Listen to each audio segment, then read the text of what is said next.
का एक बार उच्चारण करो।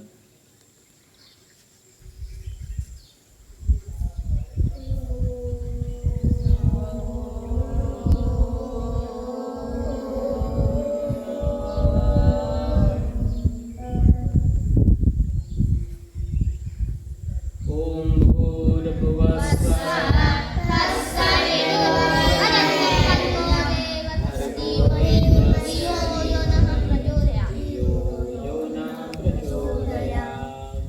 परमात्मा आनंद स्वरूप है। जिस प्रकार से आप देखते हैं बच्चे रसगुल्ले के अंदर रस अंदर भी होता है और बाहर भी होता है। जब वो चाशनी में डूबा रहता है अंदर बाहर पूरा रस से भरा रहता है। ऐसे ही मनुष्य है, मानव है, ऐसे ही परमपिता परमात्मा है, अंदर बाहर रस से भरा रहता है। और जो आत्मज्ञानी पुरुष हो जाते हैं, तत्वज्ञानी हो जाते हैं, वे भी इसी प्रकार से आनंद स्वरूप हो जाते हैं। बच्चे अंदर बाहर से आनंद ही आनंद उनके जीवन में घर घर जाता है। यदग्नेस्याहं तत्त्वं वाघास्याहं सृष्टि सत्या इहासिस। आनंद स्वरूप की आनंदाभूति हो जाने पर संसार के सभी सुख और मजे फीके पड़ जाते हैं। इनका अनुभोक्ता अन्य किसी भी आस्वाद को स्वीकार नहीं करता। वह तो अपने प्यारे आनंद स्वरूप परमात्मा के आनंद में विभोर होकर के नृत्य करता रहता है, मग्न होता रहता है। मेरा मुझ पे कुछ नहीं, जो कुछ है सब तो तेरा मुझको सौंपते, क्या लागे है मोर। हे परमात्मन, मैं तो आपके आनंद रस का पिपासु चातक हूँ, आपकी कृपा कटाक्ष चाहता हूँ। प्रभु, यही तो वह ऐश्वर्य है जिससे आप परमेश्वर कहते हो। प्रभु कहता है, आनंद स्रोत बह रहा पर तू उदास है। आनंद स्रोत बह रहा पर तू उदास है।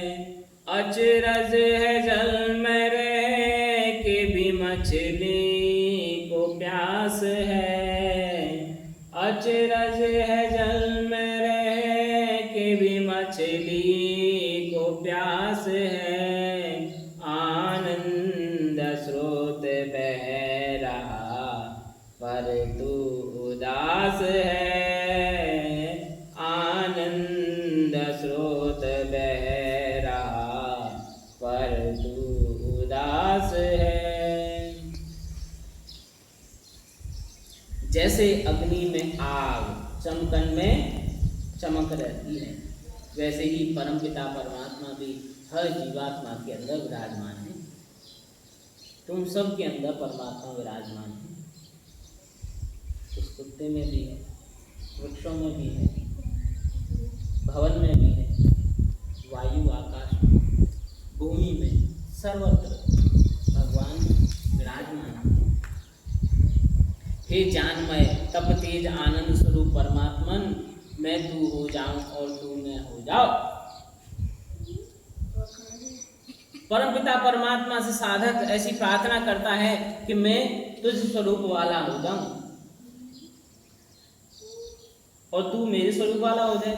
ऐसा कैसे हो सकता है? परमात्मा तुम्हारे जैसा हो जाएगा तो वो तो कोई अच्छी बात नहीं होगी। तुम परमात्मा जैसे हो जाओ तो वो अच्छी बात होगी। हे परमात्मन, मेरा कल्याण हो जाए, मैं तुझे सम्मान देने को झुकूं और तू मुझे आनंदित कर दे। हम भगवान से छोटे बच्चे प्रार्थना करते हैं कि हे भगवान, हम तेरा सम्मान करें, तेरी उपासना करें, तेरी प्रार्थना करें, तेरी पूजा करें और बदले में तू हमको अपना आशीर्वाद दे, सम्मान दे, सुखी कर। ऐसी हम भगवान से प्रार्थना करते हैं। आगे कहा है, परमात्मा आनंद स्रोत बह रहा पर मैं अधीर हूँ। परमात्मा आगे कहा चेतन स्वरूप है। चेतन शब्द का अर्थ ज्ञानवान भी हुआ करता है, क्योंकि वह भी चिति संजाने धातु से बना करता है। धातु जान का ही द्योतक है। कुछ एक ऐसे भी हैं जो चेतन शब्द का अर्थ गमन से मिला हुआ करते हैं। जिस धातु से गमन शब्द बनता है वह है गमली गतौ, अर्थात गति, चलना फिरना। जो चीजें चलती हैं, आती हैं, जाती हैं, खाती हैं, पीती हैं, चलती हैं, उनको हम चेतन बोलते हैं। क्या बोलते हैं? और जिनमें चलना फिरना नहीं होता, जैसे भवन, लकड़ी, मेज, कुर्सी, इनको क्या कहते हैं? जड़। क्या बोलते हैं? जड़ या अचेतन। कते स्त्रियो अर्थात ज्ञानम गमनम प्राप्तेश्चेति। गति के 3 अर्थ हुआ करते हैं। ज्ञान, हमें परमपिता परमात्मा का ज्ञान हो जाए, इन सारे पदार्थों का यथार्थ तत्व का ज्ञान हो जाए, ये अग्नि का अर्थ है बच्चों। आगे बोला गया है गमनम, जिसके अंदर गमन, आगमन, प्रतिगमनम होता है, उसको गमन कहते हैं। प्राप्तिश्चेति, और किसी पदार्थ की प्राप्ति हो। चलना बच्चे किसको कहते हैं? जब आप मान लो मुंबई से चले और नांदेड़ पहुंच गए, इसको चलना कहते हैं। यदि आप मुंबई से चले और चलते ही रहे और कहीं पहुंचे ही नहीं, तो इसको चलना नहीं कहते। चलने के अंदर कहीं ना कहीं प्राप्ति भी होती है। एक जगह तो छोड़ रहे हो, मुंबई छोड़ रहे हो तो नांदेड़ को पा भी रहे हो, नांदेड़ छोड़ रहे हो तो औरंगाबाद को पा रहे हो। केवल छोड़ना ही छोड़ना जीवन नहीं होता, कुछ पाना भी मनुष्य को पड़ता है। तुम जिस दिन से पैदा हुए हो उस दिन से अब तक अपनी जितनी भी आयु है उसको खोए जा रहे हो। क्या कर रहे हो? खोए जा रहे हो। यदि इस खोने के बदले में तुमने कुछ भी पाया नहीं तो तुम्हारा मरण निश्चित है, मृत्यु निश्चित है, मर जाओगे, बुजुर्ग हो जाओगे। युवा वही है जो निरंतर सीखते रहता है। युवा कौन है? निरंतर सीखते, जो निरंतर सीखते रहता है। क्या कर रहा है बच्चे? चैन नहीं है तुझको, एकदम बुजुर्गों की तरह जीवन है तेरा। जैसे बुजुर्ग व्यक्ति कुछ भी नई चीज सीखने की, जानने की चेष्टा नहीं करता, एकदम पड़ा रहता है कि बस अब तो मेरे को महीने का इंतजार करना है। इस तरीके से बुढ़ों की तरह जीवन जीना है तुझको, कि युवाओं की तरह ज्ञानवान बनके कि मैं नित्य प्रति कुछ ना कुछ नया सीखूं, इस प्रकार का जीवन जीना है। आनंद, योगी, आस्तिक एवं सरल। क्या नाम है तेरा? स्वराज। स्वराज नाम रखा है, लेकिन तेरे ऊपर अधिकार कर दिया है दुर्गुणों ने। एकदम घुटने टेक दिए हैं तूने बुराइयों के आगे। आलस्य आता है तो वहीं ढेर हो जाता है। जब भी ऊधम मचाना हो, दुर्गुण कहने हो, तो तुरंत एकदम भाग करके उनके पास जाता है, और जब कोई अच्छा काम करना हो तो उससे दूर भागता है। ऐसा स्वभाव यदि बच्चे बनाएगा तो बुजुर्ग कहलाएगा।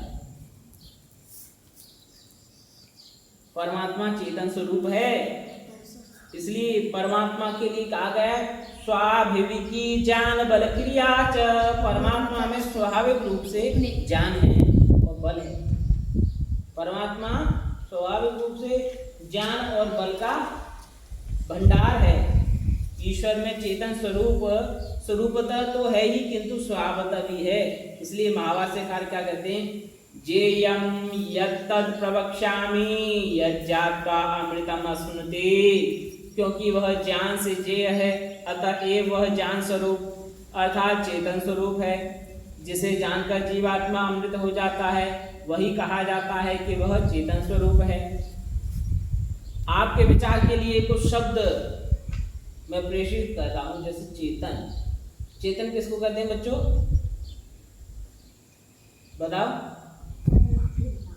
जो चल सकता है, जिसके अंदर गति है, जिसके अंदर ज्ञान है, समझ है, उसको चेतन कहते हैं। चिंतन, चिंतन किसको कहते हैं?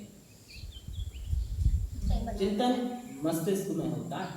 हम किसी विचार को लेके, पदार्थ को लेके, वस्तु को लेकर के, भाव को लेकर के हम विचार करते रहते हैं, उसको क्या कहते हैं? चिंतन। क्या बोलते हैं? आगे कहा है चिंता। चिंता क्या है बच्चों? चिंता लेना। चिंता है, वो भी एक विचार है, लेकिन उसमें आदमी स्ट्रेस में आ जाता है, परेशानी में आ जाता है, अवसाद में आ जाता है। और यहाँ तक चिंता में आदमी अवसाद को आ जाता है कि आचार्य अपने जीवन को भी नष्ट कर लेता है मनुष्य।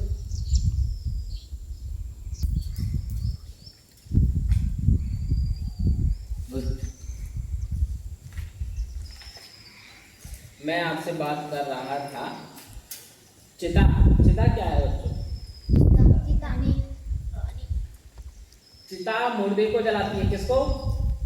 मुर्दे को। जो आदमी मर जाता है, शव हो जाता है, उसको चिता पर रखते हैं, लकड़ी से आग लगा के जला देते हैं। और चिंता जिंदा आदमी को जला देती है। जो आदमी जिंदा है लेकिन चिंता करे जा रहा है, उसको चिंता जला देती है। चिंता बड़ी अभागिनी, काट कलेजा खाए, वैद्य बेचारा क्या करे, कहाँ तक मलहम लगाए। वैद्य भी बेचारा क्या करे, कहाँ तक मलहम लगाए। चिंता बड़ी अभागिनी, काट कलेजा खाए। जिस आदमी को चिंता लग जाती है, उसका जीवन वैसे ही नष्ट हो जाता है। आंखों के सामने अंधेरा छा जाता है, कुछ दिखाई नहीं पड़ता, बाल सफेद हो जाते हैं, गिरने लग जाता है, बुजुर्ग हो जाता है।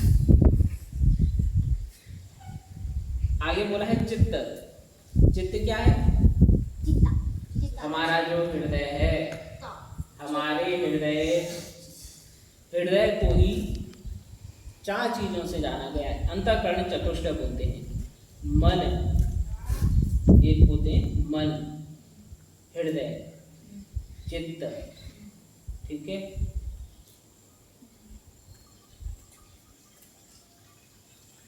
तो चित्त एक ऐसा पदार्थ है जिसके ऊपर आप इसको चिप की तरह समझ सकते हो। जैसे चिप होती है मोबाइल में, चिप पड़ती है, उसमें कितने गाने, वीडियो, फोटो, वीडियो कुछ भी डाल दो, ठीक है, वो उसमें स्टोर रहती है। ऐसी चित्त के अंदर तुम जो भी कर्म करते हो, उसके संस्कार उसमें स्टोर हो जाते हैं। जो भी आज तुमने खाया है सुबह से, सब उसके अंदर स्टोर हो गया। पूरे दिन जो तुम काम करते हो, जो विचार सोचते हो, जो कुछ भी क्रिया करते हो, सब कहाँ स्टोर हो जाती है? चित्त के अंदर जाकर के। चित्त के अंदर जाकर के स्टोर हो जाती है। ये सारे शब्द एक ही धातु से बने हैं, किंतु अर्थ सभी के अलग अलग हैं। सभी की धातु चिति संजाने हैं, किंतु इस पर विचार कीजिए। चेतन तो ज्ञानवान ही है। आगे चिंतन शब्द है जो चित्त का विषय है। इस शरीर में चित्त एक अंतःकरण चिंतन करने वाला है। यही मन का उपनाम भी है। तदविकार विभाग के कारण दोनों अलग अलग कहते हैं। एक का काम चिंतन, तो दूसरे मन का काम मनन करना है। चित्त का काम चिंतन करना, मन का नाम मनन करना है। मनन करने के बाद में हम एक विचार को बार बार मनन करते हैं और किसी निर्णय के ऊपर जाकर के हम पहुंच जाते हैं, उसको मनन कहा जाता है। चिंतन के अंदर हम केवल चिंतन करते रहते हैं, विचार करते रहते हैं, लेकिन किसी निर्णय के ऊपर नहीं पहुंचते। प्रश्न उत्पन्न होता है कि मनन और चिंतन में क्या अंतर है? बस वही जो मन और चित्त में है। जिसे मन और चित्त में भेद पा जाएगा तो उसे मनन चिंतन का भी भेद पता चल जाएगा।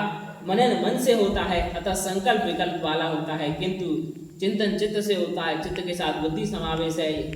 यतः निश्चयात्मका बुद्धि। देखो, हमारी बुद्धि निश्चयात्मक होती है। बच्चे स्वराज ध्यान दे, योगी ध्यान दे, पुष्पा ध्यान दे। बच्चे ये मत कर। हमारी जो बुद्धि होती है क्या होती है? निश्चयात्मक होती है। बुद्धि निश्चयात्मक होती है। बुद्धि के एक निर्णय देने वाली होती है। आप अग्नि में हाथ डालते हो कि नहीं? डाल देते हो? क्यों नहीं डालते? क्यों नहीं डालते अग्नि में हाथ? बिजली आती है, बिजली के अंदर उंगली घुसा देते हो, बोर्ड के अंदर तार पकड़ लेते हो, और पानी के अंदर डूब जाते हो, और गोबर भी खाते हो, मिट्टी खाते हो। मिट्टी खाते हो। हाँ। आज से स्वराज को खाने में क्या दिया जाएगा? मिट्टी। मिट्टी। आज से स्वराज क्या खाएगा? गोबर। बचपन में खाते बचपन में सीमेंट फोड़ के सीमेंट ये आलू का सीमेंट। चलो ओम शांति। शांति।